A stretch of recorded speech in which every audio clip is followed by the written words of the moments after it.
জি sir, record হচ্ছে sir. তো এর আগের ক্লাসগুলোতে আমরা নন প্রিএমটিভ অ্যালগরিদম নিয়ে আলোচনা করছি, আজকে আমরা প্রিএমটিভ অ্যালগরিদম নিয়ে আলোচনা করব। তো বলছিলাম নন নন প্রিএমটিভ এর যে ক্রাইটেরিয়া, যে একটা প্রসেস যখন সিপিইউতে আসে তো তার বাস টাইম যতটুকু ততটুকু সময় সে সিপিইউতে থাকে এবং তার এক্সিকিউশন কমপ্লিট হওয়ার পরে এরপরে নেক্সট আরেকটা প্রসেস আসে। এর মধ্যে অন্য কোনো কারণে কোনো ইন্টারাপ্ট ঘটে না। হায়ার প্রায়োরিটির কোনো অ্যালগরিদমও যদি আসে, প্রসেসও যদি আসে, তবুও তার এরকম ইন্টারাপ্ট ঘটবে না। আর প্রিএমটিভ অ্যালগরিদমের ক্ষেত্রে প্রিএমটিভে এরকম বিভিন্ন কারণে টাইম কোয়ান্টাম থাকতে পারে অথবা প্রায়োরিটি বেসড হইতে পারে। তো এই ক্ষেত্রে আহ, এরকম ইন্টারাপ্ট ঘটবে, এজন্য প্রত্যেক ইউনিট টাইম পর পর চেক করতে হবে। তো নন প্রিএমটিভ অ্যালগরিদমের মধ্যে আমরা যে অ্যালগরিদম গুলো আছে তার মধ্যে হচ্ছে এসআরটিএফ, এলআরটিএফ, প্রায়োরিটি শিডিউলিং অ্যালগরিদম, এরপর আছে রাউন্ড রবিন অ্যালগরিদম। তো প্রথমে আমরা এসআরটিএফ টা নিয়ে আলোচনা করব। এসআরটিএফ হচ্ছে শর্টেস্ট রিমেইনিং টাইম ফার্স্ট। আমরা যে অ্যালগরিদমটা ছিল নন প্রিএমটিভ এর ক্ষেত্রে শর্টেস্ট জব ফার্স্ট, এই এসআরটিএফ একই রকম, কিন্তু ওইটা হচ্ছে নন প্রিএমটিভ আর এখানে এটা হচ্ছে প্রিএমটিভ। তো এসআরটিএফ এর ইয়ার থেকে বোঝা যায় শর্টেস্ট রিমেইনিং টাইম ফার্স্ট। এখানে কম্পেয়ার করতে হবে যখন একাধিক প্রসেস থাকবে রেডি কিউতে। তো রেডি কিউতে যখন একাধিক প্রসেস থাকবে এর মধ্যে কোন প্রসেসটা এক্সিকিউশনের জন্য আসবে বা কোন প্রসেসটা এক্সিকিউশনের সুযোগ পাবে, এটা কম্পেয়ার করতে হবে তার আহ, কতটুকু টাইম বাকি আছে, রিমেইনিং কতটুকু আছে এটার উপরে কম্পেয়ার করতে হবে। তো তাইলে এই অ্যালগরিদমের ক্রাইটেরিয়া হচ্ছে বাস টাইম। আমাকে বাস টাইম দেখতে হবে, বাস টাইম কার কম আছে এখন পর্যন্ত সে আগে সুযোগ পাবে। এটা হচ্ছে, আর এর ক্রাইটেরিয়া হচ্ছে বাস টাইম, আর এর মোড তো আমরা বলেই নিছি যে এটা হচ্ছে প্রিএমটিভ অ্যালগরিদম। আমরা যদি একটা উদাহরণ দেখি তাহলে ক্লিয়ার হয়ে যাবে। ধরো এখানে 5টা প্রসেস আছে, P1, P2, P3, P4, P5। তাদের অ্যারাইভাল টাইম দেওয়া আছে 0, 1, 2, 4, 5। আর রেসপেক্টিভ বাস টাইম হচ্ছে 5, 3, 4, 1, 2। এখন এসআরটিএফ অ্যালগরিদম অনুযায়ী যদি আমরা এটার অ্যাভারেজ ওয়েটিং টাইম এবং অ্যাভারেজ টার্ন অ্যারাউন্ড টাইম বের করতে চাই, তাইলে আমরা কিভাবে করব? তো প্রথমে যে কোনো অ্যালগরিদমের সাহায্যে আমাদের অ্যাভারেজ ওয়েটিং টাইম বা টার্ন অ্যারাউন্ড টাইম বের করার জন্য আগে বলছি যে আমরা শুরুতে আগে গ্যান্ট চার্ট তৈরি করে নিব। তো গ্যান্ট চার্টের এখানে সবসময় সিপিইউ এর এক্সিকিউশন শুরু হয় 0 থেকে। তো জিরোতে এই কথা আমি কয়েকবার বলছি, আগেও বলছি যে প্রথমে চেক করতে হবে যেই টাইমে আমরা চেক করব এই সময় রেডি কিউতে কয়টা প্রসেস আছে। যদি একটা প্রসেসও না থাকে তাইলে তো এক্সিকিউশনের কোনো সুযোগই নেই। আর যদি একটা প্রসেস থাকে তাহলে তো কম্পেয়ার করার প্রয়োজন নাই, সেই প্রসেসটাই সিপিইউতে আসবে। আর যদি একাধিক প্রসেস থাকে এই ক্ষেত্রে কম্পেয়ার হবে, এবং কম্পেয়ারটা হবে তখন ক্রাইটেরিয়ার ভিত্তিতে কোন মোডে কোন ক্রাইটেরিয়া এই অ্যালগরিদমটা কাজ করবে। তো আমরা যদি এখন 0 থেকে শুরু করি, তো জিরোতে রেডি কিউতে কয়টা প্রসেস আছে এটা বোঝা যাবে তার অ্যারাইভাল টাইম অনুযায়ী। অ্যারাইভাল টাইমে যে এই সময় কয়টা প্রসেস রেডি কিউতে আসছে। তাহলে আমরা যদি আমাদের উপরের ইয়াটা দেখি, চার্টটা দেখি, তাহলে জিরোতে কয়টা প্রসেস রেডি কিউতে আছে? জিরোতে স্যার একটা প্রসেস P1। P1, তাহলে যদি একটা প্রসেস থাকে তাহলে তো আর এখানে কম্পেয়ার করার কোনো প্রয়োজন নাই, ওই প্রসেসটাই এক্সিকিউশনের জন্য আসবে। এখানে একটা কথা খেয়াল রাখতে হবে যে আমরা নন প্রিএমটিভে যখন দেখতাম যে যে প্রসেসটা আসতো সেই প্রসেসের বাস টাইম যতটুকু ছিল ততটুকু সময় সে সিপিইউতে থাকতো, এরপরে অন্য প্রসেস আসতো। এখন প্রিএমটিভের ক্ষেত্রে কিন্তু এরকম হবে না, প্রিএমটিভে প্রত্যেকটা মুহূর্তে এরকম চেক করতে হবে। এখন জিরোতে যদি P1 প্রসেস আসে তাহলে P1 এর বার্স্ট টাইম হচ্ছে 5। তাহলে স্বাভাবিকভাবে আগে নন প্রিএমটিভ এর ক্ষেত্রে ছিল যে সে 5 পর্যন্ত সিপিইউতে থাকতো এবং তার এক্সিকিউশন শেষ হয়ে যেত। কিন্তু এখন প্রিএমটিভ এর ক্ষেত্রে আমাদের দেখতে হবে প্রত্যেক ইউনিট টাইমে এটা চেক করতে হবে যে তার চেয়ে কম বার্স্ট টাইমের কোনো প্রসেস রেডি কিউতে আছে কিনা। তো আমরা প্রথমে এটাকে যদি 1 ন্যানো সেকেন্ড যদি এটার এক্সিকিউশন চলে, ধরলাম P1 পর্যন্ত চললো, এই 1-এ এখন চেক করতে হবে আর কোনো প্রসেস রেডি কিউতে আসছে কিনা। এখন দেখো অ্যারাইভাল টাইম অনুযায়ী 1-এর মধ্যে আর কোনো প্রসেস কি রেডি কিউতে আসছে? স্যার P2 স্যার P2 এখন রেডি কিউতে আছে স্যার। P2 রেডি কিউতে আছে, P1 তো অলরেডি সিপিইউ তে আসছে, আর রেডি কিউতে অলরেডি ওয়েট চলে আসছে P2। এখন এইখানে P1 এর যখন 0-তে শুরু হলো, তো 1 ন্যানো সেকেন্ড পরে এখন P1 এর কিন্তু বার্স্ট টাইম কমে গেছে। ঠিক আছে, 5 ছিল, তাহলে 1 যেহেতু হয়ে গেছে তাহলে এখানে কিন্তু কমে গেছে, এটা হয়ে গেছে এখন 4। বোঝা যাচ্ছে? জি স্যার। তাহলে এখন P2 অলরেডি রেডি কিউতে আছে, তাহলে P2 এবং P1 এর মধ্যে এখন আমাকে কম্পেয়ার করতে হবে কার বার্স্ট টাইম কম। P2 এবং P1 এর মধ্যে বার্স্ট টাইম কম কার? P2 এর বার্স্ট টাইম হচ্ছে 3, আর P1 এর 5 ছিল কিন্তু 1 কমে গেছে, এখন আছে 4। তাহলে দুইটার মধ্যে অবশ্যই বার্স্ট টাইম কম হচ্ছে P2। তাহলে এই ক্ষেত্রে P1 এর ইন্টারাপ্ট হবে, অর্থাৎ যে পর্যন্ত P1 এর এক্সিকিউশন হয়েছে এই পর্যন্ত এটা সেভ হবে, এবং এটা তখন এখান থেকে তাকে ডিঅ্যালোকেট করে দেয়া হবে, সিপিইউ থেকে ডিঅ্যালোকেট করে তাকে রেডি কিউতে এরকম ফিরানো হবে। এই যে P1 চলে যাবে, অন্য আরেকটা প্রসেস আসবে, এটাকে বলা হয় কনটেক্সট সুইচিং। এখন P1 রেডি কিউতে ফিরে যাবে, আর P2 রেডি কিউতে ছিল, P2 কে সিপিইউ তে নিয়ে আসবে। তাহলে 1-এ যদি P2 এর এক্সিকিউশন শুরু হয়, তাহলে P2 এর বার্স্ট টাইম হচ্ছে 3, এখন তার এক্সিকিউশন চলবে। তো আমরা ধরলাম প্রতি ইউনিট টাইম পরে এটা চেক করতে হবে। তাহলে যদি 1 ন্যানো সেকেন্ড চলে, এরপর আসলো 2, এখন দেখো 2-তে আর কোনো প্রসেস আছে কিনা। তো P3 স্যার। P3 অলরেডি চলে আসছে, তাহলে P1 ও রেডি কিউতে আছে, P3 ও রেডি কিউতে আছে, আর P2 এর এক্সিকিউশন চলতেছে। এখন তিনটার মধ্যে যদি কম্পেয়ার করি কার বার্স্ট টাইম কম?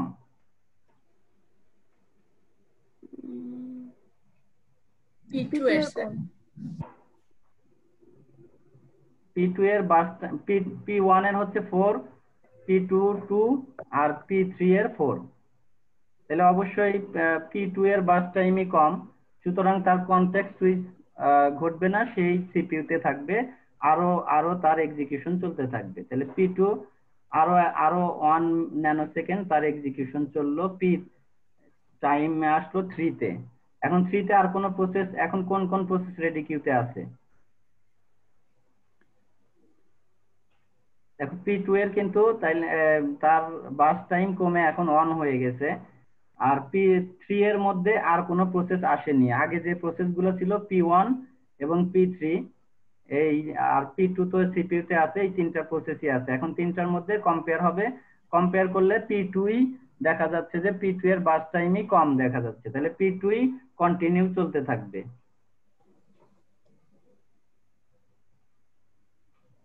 এবং 4 ন্যানো সেকেন্ডে P2 কমপ্লিট হয়ে যাবে, কমপ্লিট হয়ে ফাইনালি কিন্তু এক্সিট হয়ে যাবে। বোঝার জন্য আমরা এখানে অ্যারো চিহ্ন দিতে পারি যে P2 এখানে কমপ্লিট হয়ে গেছে। এখন 4-এ আরো কোন প্রসেস আসছে কিনা? P4 অলরেডি রেডি কিউতে চলে আসছে, তাহলে এখন বাকি আছে P1, P3, P4। তো এই তিনটার মধ্যে কার বার্স্ট টাইম কম? P4 এর বার্স্ট টাইম কম, তাহলে P4 আগে আগে আসবে, এবং P4 এর বার্স্ট টাইম কত? P4 এর বার্স্ট টাইম 1, তাহলে 5-এ P4 ও কমপ্লিট হয়ে যাবে। ঠিক আছে,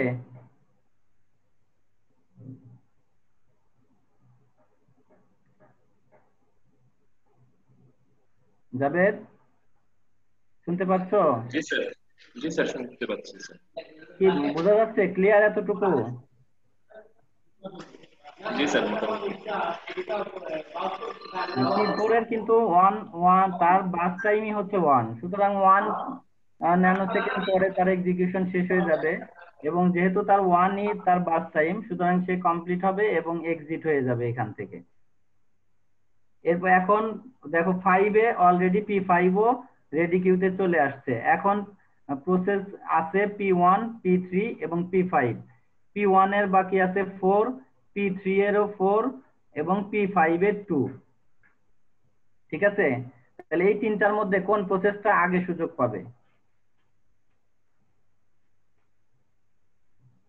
P1 এরও 4, P3 এরও 4 এবং P5 এর হচ্ছে 2। P5 পাবে স্যার। তাহলে P5 আসবে। P5 পাবে স্যার। আচ্ছা, P5 যদি এখানে আমরা প্রত্যেক পরে চেক করব, কিন্তু আসলে আর মানে দেখে বোঝা যাচ্ছে যে যেহেতু এর 2 আর বাকি দুইটা হচ্ছে 4, সুতরাং যতবারই চেক করব এই P5 এরই বাস টাইম কম কম থাকবে, রিমেইনিং টাইম কম থাকবে। সুতরাং এরপরে আবার এটা 6 পর্যন্ত চলার পরে কম্পেয়ার হবে, আবারও P5ই এক্সিকিউশন হবে এবং 7-এ P5 কমপ্লিট হয়ে যাবে। এখন বাকি আছে দেখো P1 এবং P3। তো P1 এরও বাস টাইম 4, P3 এরও বাস টাইম 4।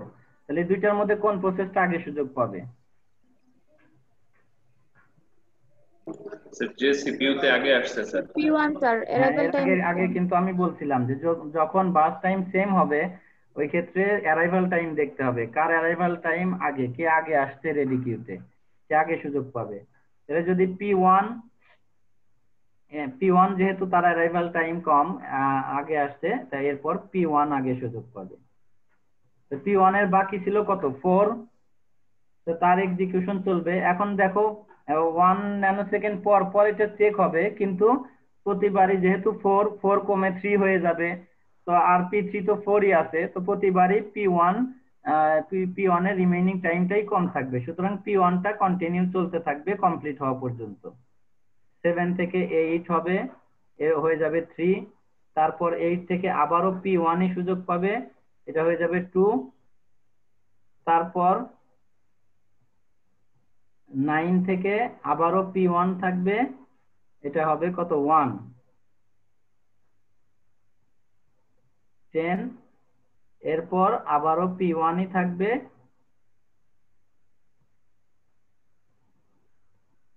11।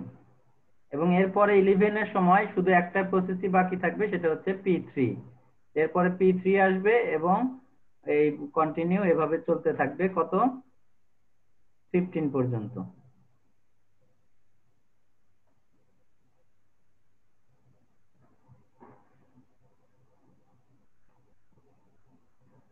তো ক্লিয়ার এতটুকু?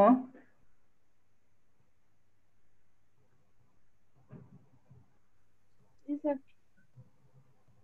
এখন যেহেতু গ্যান্ট চার্ট তৈরি হয়ে গেছে, বাকি completion time, turn around time, waiting time, response time এগুলো বের করা সহজ হয়ে যাবে। তো আমরা এখন গ্যান্ট চার্ট থেকে দেখতে পারি যে কার কমপ্লিশন টাইম কত। তো কমপ্লিশন টাইম দেখো P1, এখানে কিন্তু আগে একটা ছিল যে যে কোনো প্রসেসের আমরা তার বাম পাশের টাইমটাকে তার স্টার্টিং টাইম এবং ডান পাশের টাইমটাকে কমপ্লিশন টাইম ধরে নিতাম, কিন্তু এখন কিন্তু দেখতে হবে ফাইনালি কখন সে টার্মিনেট হয়েছে, কখন এক্সিট হয়েছে, এটা হচ্ছে তার কমপ্লিশন টাইম। একবার স্টার্ট হওয়ার পরেই কিন্তু সে কমপ্লিট হবে এরকম কোনো কথা নাই। তো লাস্ট পর্যন্ত দেখতে হবে ফাইনালি কখন ওই প্রসেসটা এক্সিট হয়েছে সিপিইউ থেকে, ওইটাই হচ্ছে তার কমপ্লিশন টাইম। তাহলে P1 এর কমপ্লিশন টাইম কত? P1 11। P1 এর কমপ্লিশন টাইম হচ্ছে 11। তারপর P2 4। P2 4, P3 15। 15, P4 P4 5 sir.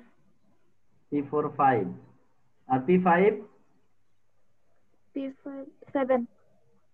P57 তাহলে কমপ্লিশন টাইম পাওয়া গেছে। এখন আমাদের টার্ন অ্যারাউন্ড টাইম বের করতে হবে। টার্ন অ্যারাউন্ড টাইমের বের করার ইয়াটা কি বলছিলাম? Turn around time completion time minus arrival time. Arrival time. হ্যাঁ, টার্ন অ্যারাউন্ড টাইমটা হচ্ছে একটা প্রসেস সাবমিশন থেকে কমপ্লিশন হওয়া পর্যন্ত টোটাল যে টাইম, এটাকে বলা হয় টার্ন অ্যারাউন্ড টাইম। তাহলে কমপ্লিশন টাইম থেকে আমরা যদি অ্যারাইভাল টাইমটাকে বাদ দিয়ে দিই, তাহলে আমাদের টার্ন অ্যারাউন্ড টাইম পাওয়া যাবে সিটি মাইনাস এটি। তাহলে P1 এর টার্ন অ্যারাউন্ড টাইম কত হবে? P1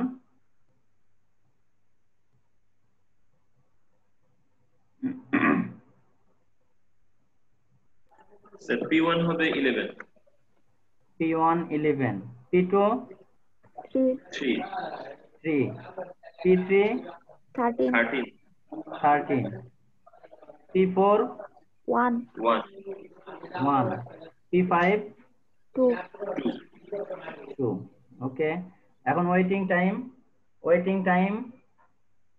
টাইম হচ্ছে একটা প্রসেস যতটুকু সময় রেডি কিউতে থাকে ওইটা হচ্ছে তার ওয়েটিং টাইম। অর্থাৎ এক্সিকিউশনের জন্য যতটুকু সময় সে ওয়েট করে রেডি কিউতে থাকে, এটাই তার ওয়েটিং টাইম। তাহলে ওয়েটিং টাইম ইকুয়াল টু, যেহেতু টার্ন অ্যারাউন্ড টাইম হচ্ছে টোটাল টাইমটা হচ্ছে টার্ন অ্যারাউন্ড টাইম, এর মধ্যে ওয়েটিং টাইমও আছে বার্স্ট টাইমও আছে। Waiting time plus burst time মিলে হচ্ছে টার্ন অ্যারাউন্ড টাইম। তাহলে ওয়েটিং টাইম বের করার জন্য আমরা টার্ন অ্যারাউন্ড টাইম থেকে বার্স্ট টাইমটা বাদ দিয়ে দিব, অর্থাৎ TAT মাইনাস BT। তাহলে P1 এর ওয়েটিং টাইম কত? 6. 6, P2 0. 0, P3 9. P2 তো 2 হবে স্যার। P2 কত হবে? কে যাবে? স্যার P2 কত হবে? স্যার টার্ন অ্যারাউন্ড টাইম হচ্ছে 3 আর ও সরি স্যার বাস টাইম 3। হ্যাঁ, বাস টাইম। এখানে কিন্তু অ্যারাইভাল টাইম না, এটা আবার জি স্যার, মানে জি স্যার। গুলা ছিল না। ওয়েটিং টাইম হচ্ছে turn around time minus burst time. তো তার P2 এর turn around time 3, burst time 3, 3 minus 3 equal to 0, waiting time 0। P3 13 minus 4 9, P4 1 minus 1. 0. 0. 0, P5 0, sir. 0. P5 0। ঠিক আছে, আমরা তো এর আগে তো দেখছোই যে এভারেজ টার্ন অ্যারাউন্ড টাইম বের করার জন্য টার্ন অ্যারাউন্ড টাইম গুলাকে যোগ করে টোটাল প্রসেস দিয়ে ভাগ করতে হবে। একইভাবে ওয়েটিং টাইমও সেম। তো এভারেজ ওয়েটিং টাইম আমরা বের করতে পারবো, এভারেজ টার্ন অ্যারাউন্ড টাইমও বের করতে পারবো। এখন রেসপন্স টাইম, এই ক্ষেত্রে দেখো আগের ক্ষেত্রে নন প্রিএমটিভ এর ক্ষেত্রে আমরা দেখছি ওয়েটিং টাইম এবং রেসপন্স টাইমটা সেম থাকে। রেসপন্স টাইমটা কি? রেসপন্স টাইম হচ্ছে একটা প্রসেস কখন ফার্স্ট রেসপন্স করছে, কখন প্রথম ফার্স্ট সিপিইউতে আসছে, ওই টাইমটা হচ্ছে তার রেসপন্স টাইম। সিপিইউ মানে রেডি কিউতে আসার পরে অ্যারাইভাল টাইমের পরে কখন সে ফার্স্ট রেসপন্স করছে, ফার্স্ট সিপিইউতে আসছে, এই যে ডিফারেন্সটা, এটাই হচ্ছে তার রেসপন্স টাইম। এখন নন প্রিএমটিভে যেটা হতো, নন প্রিএমটিভে যখন একবার সিপিইউতে আসতো আর দ্বিতীয়বার তো সে রেডি কিউতে আর আসতো না, তার যতটুকু বাস টাইম আছে কমপ্লিট হয়ে যেত। এই জন্য ওয়েটিং টাইম এবং রেসপন্স টাইম সেম ছিল। কিন্তু প্রিএমটিভ অ্যালগোরিদমের ক্ষেত্রে একটা প্রসেস সিপিইউতে ফার্স্ট যাওয়ার পরেই সে আবার রেডি কিউতে আসতে পারে, আবারও তার ওয়েটিং টাইম হতে পারে। তো এই জন্য এখানে ওয়েটিং টাইম আর রেসপন্স টাইমটা সেম থাকবে না। এখন দেখো যে কোন প্রসেসের রেসপন্স টাইম কত। P1 এর রেসপন্স টাইম কত? P1 আসছে কখন আর ফার্স্ট রেসপন্স করছে কখন? 0, sir. 0. হ্যাঁ, 0. 0 তে ফার্স্ট রেসপন্স করছে, তাহলে তার রেসপন্স টাইম হচ্ছে 0। কিন্তু দেখো ওয়েটিং টাইম কিন্তু 6। ঠিক আছে, P2 এর রেসপন্স টাইম 1 1, জি স্যার P2 এর রেসপন্স টাইম কত? 1 1 স্যার। 1 কেন? স্যার 1 এসে প্রথম রেডি কিউতে আসছে স্যার। হ্যাঁ 1 এর রেডি কিউতে আসছে, আর রেসপন্স করছে কখন? প্রসেসিং এর শুরু হচ্ছে 1 এ।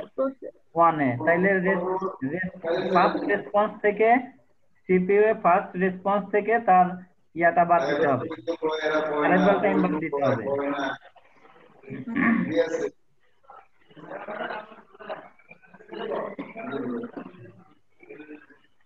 স্যার ফার্স্ট রেসপন্স থেকে বাদ দিতে হবে।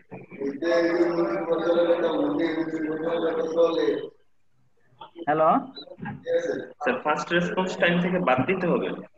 হ্যাঁ ফার্স্ট রেসপন্স করছে যে সময়, অর্থাৎ প্রথম সে সিপিইউ তে যখন আসছে এই টাইম থেকে তার অ্যারাইভাল টাইমটা বাদ দিতে হবে। মানে আসছে কখন, তাহলে তো আসছে 0 ফার্স্ট হবে স্যার। রেসপন্স করছে কখন, এই যে ডিফারেন্সটা, এই ডিফারেন্সটা হচ্ছে রেসপন্স টাইম। আচ্ছা স্যার, তাহলে 0 স্যার। আসছে 1 এ এবং সে প্রথম সিপিইউ তে আসছে 1 এ, রেডি কিউতে আসছে 1 এ, আবার সিপিইউ তেও আসছে 1 এ, তাহলে সে তো কোনো রেডি কিউতে সে ওয়েট করেনি বা থাকেনি, এই যে ডিফারেন্সটা হচ্ছে 0, তাহলে এটারও রেসপন্স টাইম 0 হবে।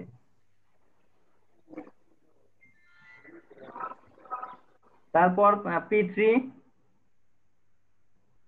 দেখো অ্যারাইভাল টাইম হচ্ছে 2, আর তার ফার্স্ট রেসপন্স করছে কখন? 11 এ। 11 11 minus 2 equal to 9. P4 4 minus 4 0 4 minus 4 0, R P5 5 minus 5 0 sir 0 0। এটা হচ্ছে রেসপন্স টাইম, ঠিক আছে? তো রেসপন্স টাইম কিন্তু রেসপন্স টাইম আর ওয়েটিং টাইম ডিফারেন্ট হবে প্রিএমটিভ অ্যালগরিদমের ক্ষেত্রে, আর নন প্রিএমটিভ অ্যালগরিদমের ক্ষেত্রে ওয়েটিং টাইম এবং রেসপন্স টাইম সেম থাকবে। তো ঠিক আছে, এটা হচ্ছে এসআরটিএফ, শর্টেস্ট রিমেইনিং টাইম ফার্স্ট। অর্থাৎ দেখতে হবে একাধিক প্রসেস যদি রেডি কিউতে থাকে, তাহলে এই একাধিক প্রসেসের মধ্যে যে প্রসেসের রিমেইনিং টাইম কম থাকবে সে আগে সুযোগ পাবে। এর বিপরীত হচ্ছে লার্জেস্ট রিমেইনিং টাইম ফার্স্ট, এলআরটিএফ। এটা জাস্ট এর অপোজিট, অর্থাৎ যার রিমেইনিং টাইম বেশি হবে সে আগে সুযোগ পাবে। তো এটা আমার মনে হয় আর দেখার প্রয়োজন নাই, একই রকম, সবকিছু একই রকম থাকবে, শুধু যার রিমেইনিং টাইম বেশি সে আগে সুযোগ পাবে।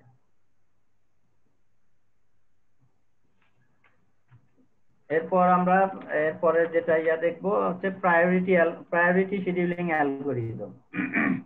প্রায়োরিটি, এখানে প্রত্যেকটা প্রসেসের অপারেটিং সিস্টেমে যখন কোনো প্রসেস ক্রিয়েট হবে, তো প্রত্যেকটা প্রসেসের একটা প্রায়োরিটি সেট আপ করে দিবে, অপারেটিং সিস্টেম একটা প্রায়োরিটি সেট আপ করে দিবে।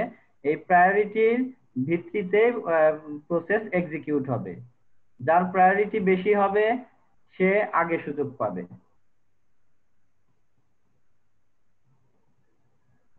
স্বাভাবিকভাবে আমরা যে কিউ গুলা দেখি, দেখো কিউ গুলা দেখি যে যেমন বাস কাউন্টারে বাসে ওঠার যে কিউ থাকে, এখানে আমরা জানি যে অ্যারাইভাল টাইম অনুযায়ী বা যে আগে আসছে ফার্স্ট কাম ফার্স্ট সার্ভ, যে আগে আসছে সে আগে সুযোগ পাবে।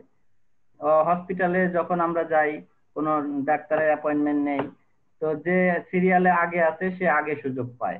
এখন জাস্ট যদি একটা উদাহরণ দেই, ধরো কোনো কোনো ক্ষেত্রে কোনো সিরিয়াস পেশেন্ট আসলে, অথবা যদি কোনো ভিআইপি কোনো পার্সন আসে, তখন কিন্তু দেখা যায় যে আগের সিরিয়াল গুলা ব্রেক করে তো ওই ভিআইপি পার্সনকে আগে সুযোগ দেয়া হয়। তো প্রায়োরিটি অ্যালগরিদমটা একই রকম, যে এখানে প্রায়োরিটি সেট আপ করা থাকবে, প্রত্যেকটা অ্যালগরিদম প্রত্যেকটা প্রসেসের প্রায়োরিটি সেট আপ করা থাকবে আগে থেকেই। তো এই প্রায়োরিটি অনুযায়ী এরকম এক্সিকিউশন হবে, যার প্রায়োরিটি বেশি সে আগে সুযোগ পাবে, আর যার প্রায়োরিটি কম সে পরে সুযোগ পাবে। প্রায়োরিটিটা দুই ভাবেই করা হয় প্রায়োরিটি মেজারমেন্ট যেটা, একটা হচ্ছে হায়ার নাম্বার হায়ার প্রায়োরিটি অথবা লোয়ার নাম্বার হায়ার প্রায়োরিটি, দুটাই দেখা হয়। আমরা এখানে এখানে ধরো দেখব বা ধরে নিব আমরা যে লোয়ার নাম্বার যেটা সেটা হচ্ছে হায়ার প্রায়োরিটি থাকবে। কি বোঝা যাচ্ছে কথা?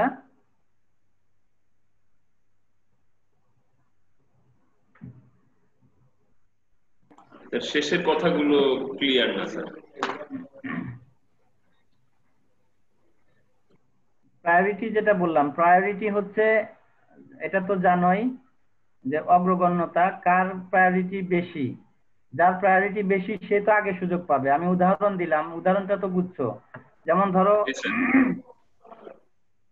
ধরো কোনো ডাক্তারের চেম্বারে পেশেন্ট আছে, তো পেশেন্টের তো একটা সিরিয়াল করা থাকে, যে আগে সিরিয়াল দেয় বা আগে টিকেট করে সে আগে সুযোগ পায়, 1 2 3 4 5 এভাবে সিরিয়াল করা থাকে। তো দেখা যায় কি, কিন্তু এর মধ্যে যদি কোনো হায়ার প্রায়োরিটি কেউ আসে, ধরো ভিআইপি পার্সন, তার প্রায়োরিটি সবসময় বেশি, রাজনৈতিক কোনো ব্যক্তি, তো তাদের দেখা যায় যে সব জায়গায় অ্যাক্সেসটা আগে দেয়া হয়। তো এখন 1 2 3 4 5 সিরিয়াল করা আছে, তার সিরিয়াল হয়তো 10 নম্বরে, কিন্তু যেহেতু তার এখানে আমাদের দেশে একটা ইয়া হচ্ছে পাওয়ারকে বেশি ইয়া দেয়া হয়, তো দেখা গেল আগের পাঁচজনের সিরিয়াল সে ওভারটেক করে তাকে আগে সুযোগ দেয়া হচ্ছে। তো এটা হচ্ছে প্রায়োরিটি, কার প্রায়োরিটি বেশি এখানে। তো আমাদের এই প্রায়োরিটি অ্যালগরিদমের ক্ষেত্রে যতগুলো প্রসেস সিপিইউ তে আসবে বা অপারেটিং সিস্টেমের কাছে সাবমিট হবে, প্রত্যেকটা প্রসেসের এরকম তার প্রায়োরিটি সেট আপ করে দেয়া হবে। তো প্রায়োরিটির মধ্যে যার প্রায়োরিটি বেশি থাকবে, আগের কথাগুলো একটু খেয়াল করো, যে যদি একটাই প্রসেস থাকে তাহলে তার কম্পেয়ার করার কোনো প্রয়োজন নাই, সেই তো এক্সিকিউশন তার শুরু হবে। আর যদি একাধিক প্রসেস হয় সেই ক্ষেত্রে কম্পেয়ার হবে। তো এখানকার কম্পেয়ারটা হবে কিসের ভিত্তিতে?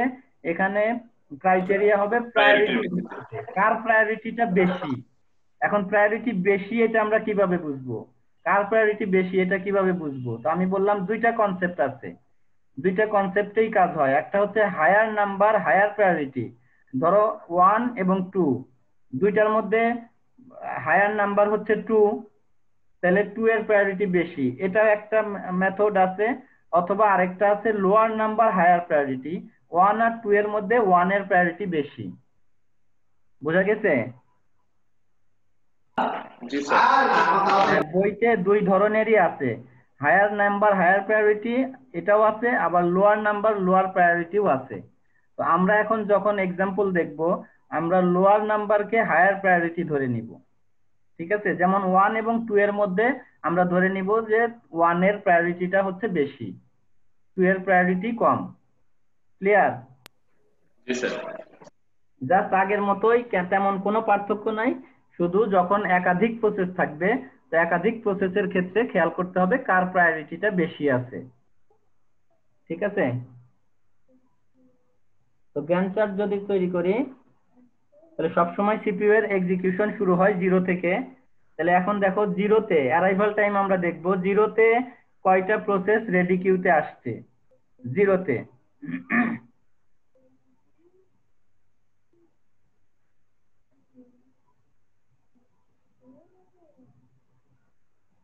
জাবেদ শুনতে পাচ্ছো? জি স্যার, একটা প্রসেস P1। নিমিল আসছে নাকি? নিমিল জয়েন করছে?